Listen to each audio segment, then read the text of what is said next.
And that's not all the support that was announced. Households that don't have a gas supply and instead use heating oil, propane gas or coal to heat their homes will get an extra £100 from the government to help them this winter. That applies to many homes across rural Scotland. Our reporter Isla Todd has been finding out what difference this would make to people in the Black Isle. The Highlands often looks and feels different from the rest of Scotland, and the same could be said for its heating systems. Much of the north doesn't have a gas supply, leaving people with limited options and usually higher bills. I'm tied to Cala.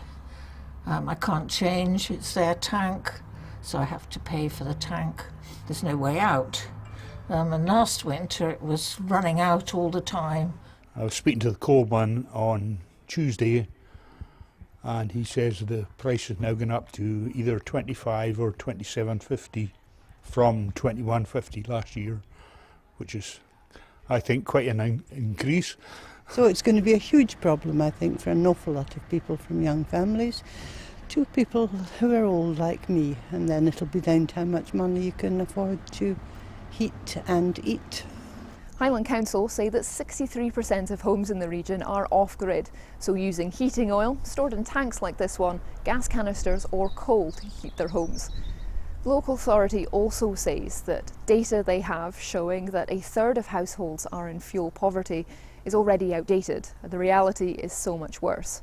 So the government support that's been announced today should be welcomed by everyone and has been welcomed by everyone we've spoken to, but they all agree on one thing, that it doesn't go far enough. Not easy to keep warm, and it's either that or else you sell your home and go into care, which costs the government even more money. Won't possibly be enough. I mean, geographically you have to remember where we are here too, because we don't have a huge choice of providers for whatever heating we're getting, so we're sort of stuck there. One woman who didn't want to go on camera told me she'd racked up £200 of debt because of rising energy bills. So this extra £100 announced by the government wouldn't even bring her out of the red. And she won't be the only one across Scotland in that position, and winter is just around the corner.